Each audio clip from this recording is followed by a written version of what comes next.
Bismillahirrahmanirrahim. Assalamualaikum warahmatullahi wabarakatuh. Innal hamdalillah nasta'inu wa nastaghfiru wa na'udzu billahi min syarri anfusina wa min sayyiati a'malina. May yahdihillahu fala mudilla lahu wa may yudlil fala hadiyalah. Asyhadu an la ilaha illallah wa la syarika lahu wa asyhadu anna subhanahu abdu wa waliyuh. Allahumma sholli wa sallim ala sayyidina subhati wa ala alihi washabihi ajma'in wa ba'du. Hadirin wal hadirat rahimakumullah. Pada kesempatan yang baik ini kami akan menyampaikan pembahasan tentang manusia sebagai pemimpin dan mengatur 10 alam. Sebagaimana firman Allah Subhanahu wa taala dalam surat Al-Baqarah ayat 30. Wa qala rabbuka lil malaikati inni ja'ilun fil ardi khalifah. Wa qala rabbuka, dan ketika disampaikan Tuhanmu lil malaikati kepada malaikat, ini ja'ilun fil ardi khalifah, sungguhnya akan dijadikan di muka bumi ini khalifah. Khalifah itu sebagai pemimpin. Dilanjutin dengan ayatnya, qalu atajalu fiha mayufsidu fiha wa yasfiku dima wa nahnu nusabbihu bihamdika wa nuqaddisu lak qala inni a'lamu ma la ta'lamun. Itu lanjutan dari ayat 30 ini. Namun yang pada prioritasnya adalah ini ja'ilun fil ardi khalifah, sungguhnya aku akan jadikan di muka bumi ini seorang pemimpin. Hadirin rahimakumullah. Kemudian bedahan ini kita menggunakan standar SRI, spiritual, religi, dan intelektual. Kita cross check ke spirit bahwa ternyata manusia ini menjadi pemimpin dari 10 alam.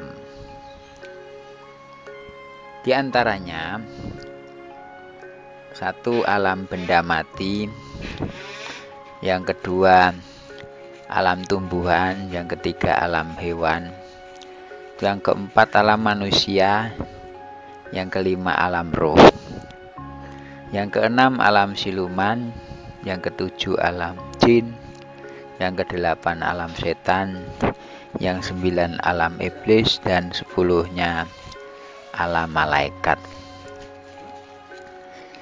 Hadirin rahimakumullah, ini 10 alam.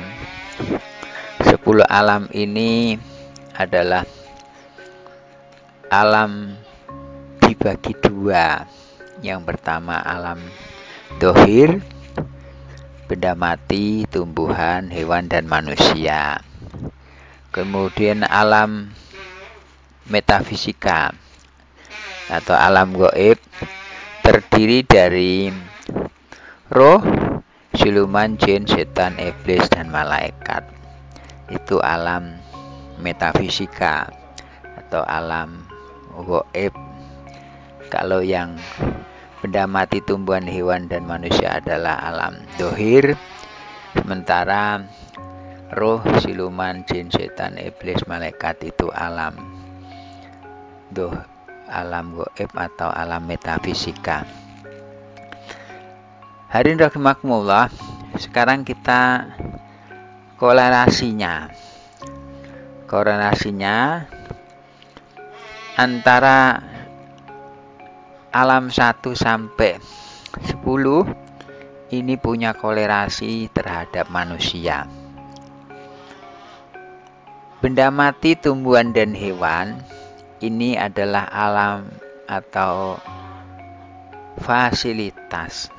Jadi benda mati, mulai dari air, api, angin, tanah, kemudian tumbuhan dari mulai yang terkecil, tumbuhan-tumbuhan kecil sampai yang besar, semua itu adalah bagian dari fasilitas untuk melengkapi dan mencukupi kebutuhan hidup hewan, mulai dari hewan kecil sampai hewan besar. Ini juga bagian dari fasilitas. Maka manusia lahir diberi fasilitas alam, benda mati, tumbuhan, hewan. Kemudian manusia dan roh, ini adalah senyawa. Manusia tanpa roh, ini mayat. Roh tanpa manusia, itu juga di alam roh.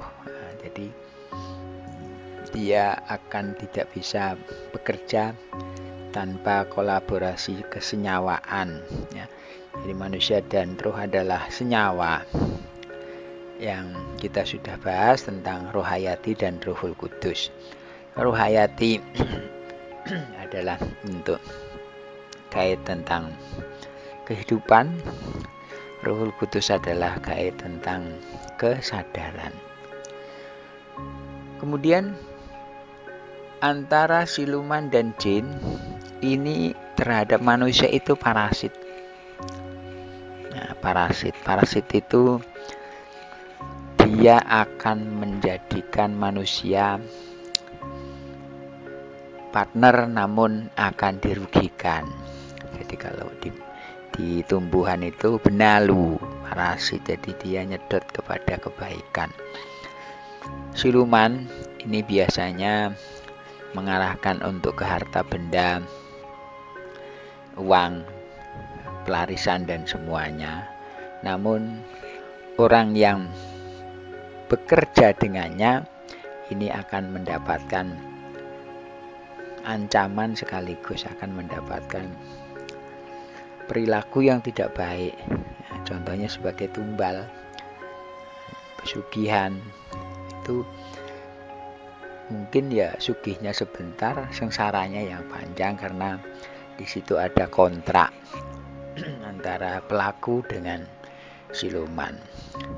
Kemudian jin ini karakternya adalah parasitnya manusia. Banyak sekali orang-orang yang menggunakan jasa jin ketika dia berusaha mencari pendapatan, mencari dukungan, mencari ketenaran dan semuanya. Kemudian disupport oleh jin, dan ketika nanti di hadapan Allah itu jin akan bilang bahwa orang ini doa-doanya, ibadahnya, amaliyahnya sudah saya gadekan, saya bantu untuk sesuai dengan kebutuhan. Nah, untuk itu komplain ke Gusti bahwa amaliyahnya orang ini itu diambil oleh jin. Maka kolaborasi dengan jin itu termasuk orang yang muflis, yang bangkrut. Amaliyahnya banyak namun di counter habis, disedot habis oleh jin, bagian dari perjanjian. Walaupun ini akadnya tidak seperti siluman, namun dalam kaitannya dengan halusnya jin itu mendorong orang sholat, puasa, tirakat semuanya. Namun semua itu diberi janji-janji dan juga kemakbulan dari entertainnya jin, maka semua amaliyahnya diambil oleh jin. Karena sholat 2 rakaatnya manusia itu dengan 1000 rakaatnya jin itu mahalan manusia pahalanya. Karena itu jangan sampai kita bersama jin untuk tidak menjadi korban parasit, korban penyadapan terhadap pahala. Hadirin rahimakumullah. Kemudian setan dan iblis ini terang-terangan sebagai musuh. Inna syaitana aduwwum mubin. Setan itu jadi musuh kamu yang nyata. Biasanya setan ini masih berkutik tentang orang lupa ibadah, kemudian orang nggak mau ibadah, dan dikonver dengan kesibukan.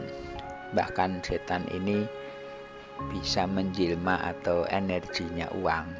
Ya, uang itu berkarakter dajjal ya, yang akan menjerumuskan orang mencari uang dengan segala macam cara, melupakan kewajiban sebagai hamba untuk ibadah. Kemudian iblis ini lebih tinggi dari setan godaannya. Kalau iblis ini menggodanya, jangan sampai manusia itu ingat sama Allah. Jadi zikir itu bagian dari melawan permusuhan dengan iblis. Maka ketika kita zikir, ketika kita ingat sama Allah, maka di situ ada perlawan benturan. Ya. Banyak orang-orang yang kalah sebelum tanding, banyak orang yang kalah di tengah karena plesetannya iblis, dan juga ada yang lulus dengan sempurna. Orang-orang yang bisa mengendalikan karakter-karakter iblis ini sudah sampai ke tingkat spiritual. Jadi kalau kita ini di realita, kemudian masuk ke alam metafisika, baru alam spiritual. Nah, di spiritual itulah kita mampu mengendalikan alam metafisika. Maka berhati-hatilah, karena setan dan iblis musuh yang nyata. Tentu kita tidak akan terjumus, apalagi bersekutu dengan iblis dan setan. Insya Allah orang-orang yang mukhlis, yang ikhlas karena Allah, itu akan mendapatkan perlindungan. Dan orang-orang yang sampai tingkat spiritualnya, sampai di spiritualnya, apalagi sampai tingkat liqa, ya dengan guaranteed Allah, dengan dijaga oleh Allah, maka insya Allah kita selamat dari godaan setan dan iblis. Dan permusuhan ini dijadikan sebagai motivasi untuk kita selalu fastabiqul khairat, berbuat baik. Kemudian alam malaikat. Alam malaikat ini memang partner dari malaikat secara umum. Dia ini adalah malaikat, adalah makhluk Allah yang paling taat kepada Allah dengan ketaatan yang penuh sempurna, sehingga malaikat ini diberi tugas untuk malaikat Raqib Atid mencatat amal baik amal buruk, malaikat Ridwan, malaikat Malik menjaga surga dan neraka. Jadi ini adalah bagian dari makhluk Allah yang paling taat, sehingga manusia terhadap malaikat adalah partner untuk fasilitas dokumenter dan syahadah di hadapan Allah Subhanahu wa taala. Untuk amaliyah kita akan dicatat oleh malaikat. Hadirin rahimakumullah. Nah, 10 alam ini sebenarnya juga masuk di dalam diri manusia ternyata. Pertama, alam benda mati. Kita ini ada kulit, daging, tulang, sumsum. Nah, kemudian benda-benda yang ada di dalam diri kita ini sebagian juga termasuk benda kebendaan. Kemudian kita juga punya sifat tumbuhan. Dari kita lahir, dari janin, kita lahir, orok, anak, kemudian tumbuh menjadi remaja, dewasa, tua. Ini tumbuh, berkembang. Ini bagian dari sifat hewan, sifat tumbuhan yang ada dalam diri manusia. Kemudian kita juga punya sifat hewan, yaitu makan, minum, hubungan lain jenis. Kemudian juga membela diri, itu persis kita sepertinya hewan. Bahkan kalau dalam ilmu mantek itu al-insan hawayanun natik, manusia itu adalah hewan yang berakal. Nah, kemudian manusia dan roh adalah kita sendiri. Kemudian kita juga punya sifat atau punya nafsu. Nafsunya itu ada 4. Amarah, lawamah, sufiyah, mutmainah. Nafsu sufiyah ini sebenarnya karakternya mirip dengan jin dan siluman yang ada di dalam diri kita. Kemudian nafsu amarah itu karakternya sama dengan iblis. Nafsu lawamah itu karakternya sama dengan setan. Nafsu mutmainah itu adalah karakternya sama dengan malaikat. Jadi kalau kita di alam dohir dan alam metafisika, kita disandingkan untuk mengatur 10 alam, ternyata dalam diri kita sendiri manusia itu juga terdapat 10 alam itu. Jadi kalau di alam dohir kita lihat alam benda mati, tumbuhan, hewan, manusia, roh, siluman, jin, setan, iblis, dan malaikat. Di dalam diri kita, yaitu jasad kita atau biologi kita, itu terdiri dari alam yang ada benda mati, ada tumbuhan, ada hewan. Nah, kita juga karakter manusia dan roh jadi satu. Kemudian nafsu sufiyah itu adalah siluman dan jin. Nafsu lawamah itu setan. Nafsu amarah itu iblis. Nafsu mutmainah itu adalah malaikat. Jadi sudah sepantasnya kita mendapatkan gelar khalifah untuk mimpin 10 alam ini, karena alam ini juga ada di dalam diri kita. Mari kita bersama-sama mengembalikan porsi kita sebagai makhluk ciptaan Allah. Wa ma khalaqtul jinna wal insa illa liya'budun. Tidaklah diciptakan jin dan manusia kecuali untuk ibadah. Maka kembali lagi kita menata alam untuk keserasian kebutuhan dan juga untuk keseimbangan dalam hidup. Jadi yang alam dohir itu untuk keseimbangan hidup, alam yang metafisika itu untuk alam dohir, benda mati, tumbuhan, hewan itu sebagai memenuhi kebutuhan hidup, untuk makan, minum, dan juga makan, serta kita juga butuh hewan untuk dimakan. Kemudian alam yang metafisika itu alam keseimbangan. Jadi kita ini juga harusnya keseimbangan, mengakomodir semua alam itu, dan mana yang harus diporsikan lebih banyak, mana yang harus dikendalikan dengan secukupnya.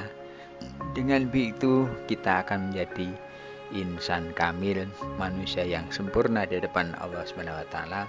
Laqad khalaqnal insana fi ahsani taqwim. Mudah-mudahan Allah memberikan keberkahan, keselamatan, kebaikan, dan kita sebagai hamba Allah yang disuruh mengatur sebuah alam mampu menjalankan dengan baik, dapat bimbingan, lindungan Allah Subhanahu wa taala.